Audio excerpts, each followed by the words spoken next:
날씨에도 불구하고 이런 시간에 많은 기자분들께서 함께해 주셔서 고마운 말씀드립니다. 지금부터 국민의힘 제주도당 고기철 위원장의 사퇴 입장을 밝히도록 하겠습니다. 그리고 오늘은 간단한 핵심 질문 한두 가지만 받고 짧게 끝낼 예정이니 기자 여러분들의 많은 협조와 양해를 부탁드리겠습니다. 시작하겠습니다. 네, 여러분 반갑습니다. 도당위원장 임기가 한 1년 정도 이렇게 남겨나고 조금 못 미쳐서 사퇴하게 됩니다. 어느 정도 공천에 관련된 내용이라든가 주들은 마무리되는 과정이라서 다소 아쉬운 부분도 있고 회사만한 부분도 있고 오늘 기자회견문에 이렇게 들어가 있습니다. 서울도에 보궐선거가 열리는데 그런 부분을 집중하기 위해서 생각하겠습니다. 오늘 나와주신 언론 관계자 여러분들 긴 시간입니다만 오셔서 진심으로 감사드립니다. 준비한 기자회견을 감독하도록 하겠습니다. 존경하는 제주도민 여러분, 사랑하는 서귀포 시민 여러분, 국민의힘 제주도당 위원장 고기철입니다. 저는 오늘 국민의힘 제주도당 위원장직을 내려놓습니다. 제주의 미래를 고민하고 도민의 삶을 지키기 위해 온 힘을 다해 뛰어온 자리였습니다. 그러나 지금 국회의원 보궐선거라는 중요한 시점에서 제 고향 서귀포를 외면할 수 없습니다. 그래서 저는 오늘 도당위원장 자리를 내려놓고 서귀포 국회의원 보궐선거에 출마하기로 결심합니다. 존경하는 시민 여러분, 지금 서귀포는 분명한 위기에 놓여 있습니다. 경제는 멈춰 서 있고 청년들은 떠나고 있으며 핵심 현안들은 해법을 찾지 못한 채 시간만 흘러가고 있습니다. 이 위기를 더 이상 방치할 수는 없습니다. 누군가는 책임지고 해결해야 합니다. 저는 그 책임을 피하지 않겠습니다. 정치는 혼자 가는 길이 아니라 함께 가는 길입니다. 앞으로 저는 더 낮은 자세로, 더 넓은 마음으로 더 큰 책임을 지는 정치로 보답하겠습니다. 존경하는 서귀포 시민 여러분, 저 고기철은 약속드립니다. 막힌 서귀포의 길을 뚫겠습니다. 말이 아닌 결과로 증명하겠습니다. 중앙과 서귀포를 직접 연결해 제2공항을 비롯한 핵심 현안을 현실로 만들어 내겠습니다. 무너진 지역경제를 살리고 농업과 관광, 민생이 함께 살아나는 서귀포를 만들겠습니다. 청년이 돌아오고 어르신이 편안한 지속 가능한 도시를 만들겠습니다. 저는 정치인이 아니라 책임지는 사람으로 평가받고 싶습니다. 제주경찰청장으로서 도민의 안전을 지켜온 경험으로 이제 서귀포의 시민의 삶을 지키겠습니다. 존경하는 시민 여러분, 반드시 결과로 증명하겠습니다. 감사합니다. 이어서 한동훈 기자님께 질문을 받도록 하겠습니다. 네, 일반인이 양준입니다. 먼저 도당위원장 서귀포 나가신 분 응원의 말을 드리면서 어떻게 전에 도당위원장 하면서 약간 논란이 있는 부분을 좀 묻겠습니다. 먼저 청년 오디션 우승했던 김동연 후보가 사본을 밀었다는 얘기가 저는 연결되고 있는데 이번에 대한 얘기하고 그다음에 이중창 씨인가요? 그 위원장, 수석부위원장이 그동안 선임이 안 됐다가 갑자기 사전 이틀 전에 선임된 이유 한번 말씀해 주시죠. 네. 첫 번째 청년 오디션 제도 관련된 비례대표 전반에 관련된 공천 심사는 말씀드리다시피 현재 진행되고 있습니다. 좀 더 추가적으로 말씀드리면 본인의 신청을 하고 그리고 나서 당의 지침에 따라서 일정을 가지고 그리고 공천관리위원회가 열리고 그리고 배심원단을 또 이렇게 나름 심사를 받고 그리고 난 다음에 운영위원회를 또 통과하고 그리고 중앙당의 최고위원회를 또 통과해서 통과를 하게 됩니다. 분명한 말씀 그 과정에 있다는 말씀을 드리도록 하겠습니다. 즉 결정되지 않았다는 말씀을 드리고 싶다는 얘기입니다. 중앙당 지침에서는 당사무관에 다른 질문을 좀 갔으면 좋겠습니다. 당연한 얘기입니다. 아니 제가 질문 2개 했어요.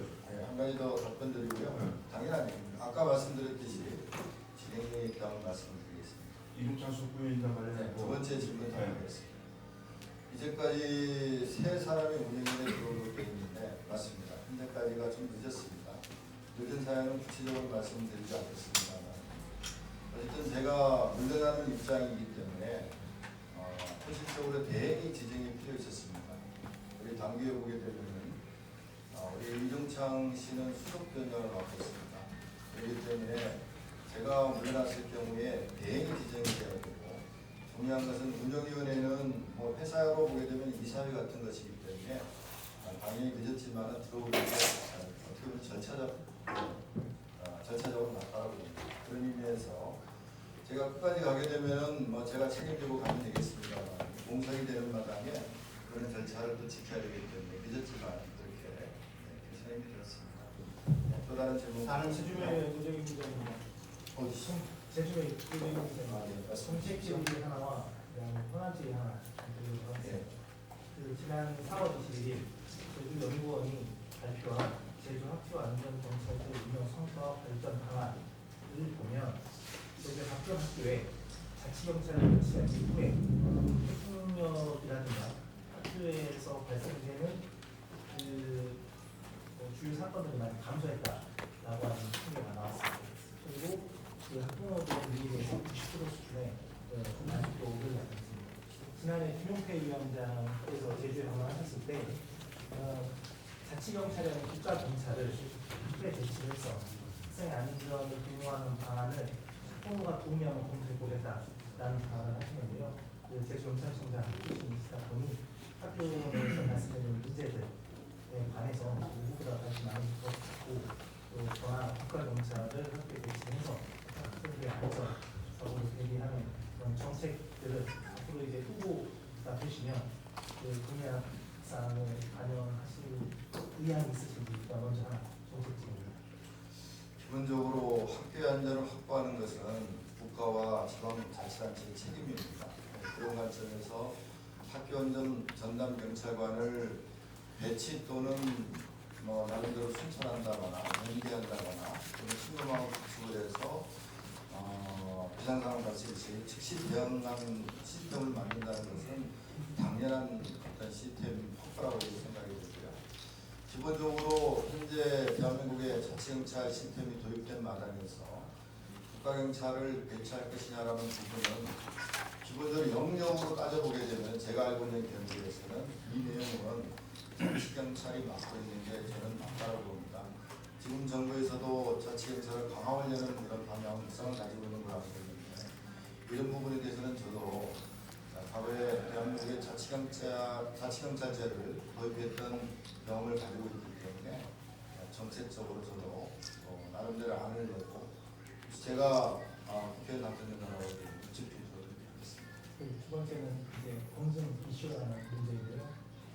많이 알려지다시피 저 사무총장과의 문제가 아직 해소가 되지 않았습니다.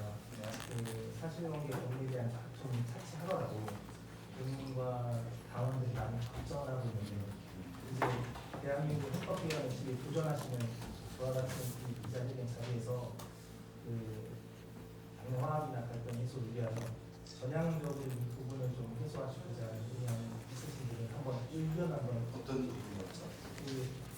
저 사무총장 관련된 부분은 이미 탄탄했습니다. 네. 당내 화합에 관련된 부분은 아니라고 보거든요. 네. 기본적으로 그 부분을 어떻게 바라보느냐 그런 질문을 주신 것 같은데 지금은 결론에 도달하지 않았습니다. 그리고 당시에 있었던 상황은 저는 그 정도에 이를 정도의 그런 사안은 아니었습니다. 당시 현장에는 6월 1일 날이었고 수많은 사람들이 있었고 또 중요한 대선 후보가 현장에 있었습니다.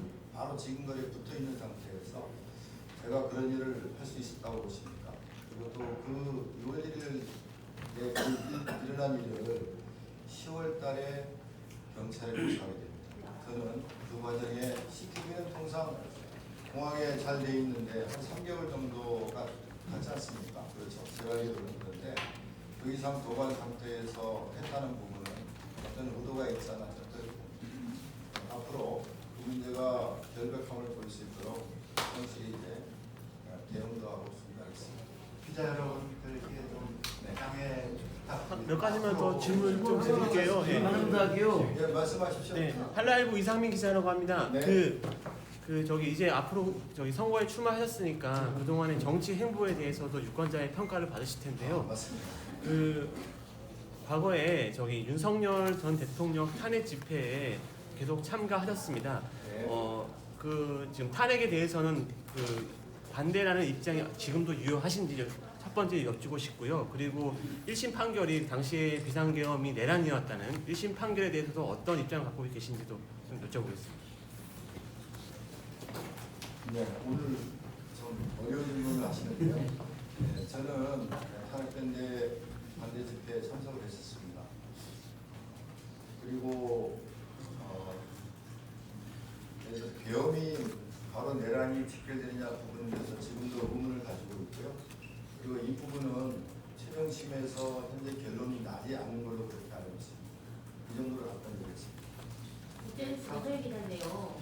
어찌됐든 어려운 결정, 상태라는 어려운 결정을 하셨는데 이 사실 전 상대 후보가 굉장히 막강한 후보고 좀 이렇게 이슈가 되는 인물인데 이제 어찌됐든 맞붙 투셔야 되는데 혹시 준비된 뭐 필성 전략 같은 거 있으시면 좀 알려주셨으면 좋겠습니다. 아마 국민들이 이렇게 생각하지 않겠습니까? 저는 여러분 알다시피 서귀포 지역을 떠나지 않고 그리고 또 직장 생활도 서귀포의 공직자로서 제주도에서 공직자로서 제가 뭐 2년여 이상 여기서 했었습니다. 물론 저도 이제 학교 때문에 서울에 가서 오랫동안 공직도 하고 생활하는 경험이 있습니다. 저는 그래도 여기 와서 근무한 부분도 있고 그리고 정치를 벗고 나서는 여기를 떠나지 않았습니다. 근데 상대는 바로 내려오는 것이죠. 과연 서귀포 시민들이 어떻게 생각할지 저도 궁금합니다. 갑자기 내려꽂은 사람 그리고 지역에서 열심히 현장을 다니면서 소통을 해왔던 사람 그렇게 생각하지 않겠습니다. 네, 감사합니다. 하나만 더. 네, 말씀하십시오. 재민일보 김대영 기자입니다. 그 현재 국민의힘 중앙당 측에서 서귀포 보궐 전략 공천을 검토하고 있는 걸로 알고 있는데 혹시 위원장님 그 출마 여부와 관련해서 중앙당과 얘기가 된 게 있는지 여쭤보고 싶습니다. 오늘 이제 공천 신청을 하는 마감하는 날입니다. 오늘 마감을 하고 나면은 아마 국민의힘 후보는 접근이라고 생각이 들고요. 그래서 그에 따라서 중앙당의 심사를 통해서 조기에 확정될 거라고 생각하고 있습니다. 감사합니다. 이것으로서 사퇴 기자회견을 마치도록 하겠습니다.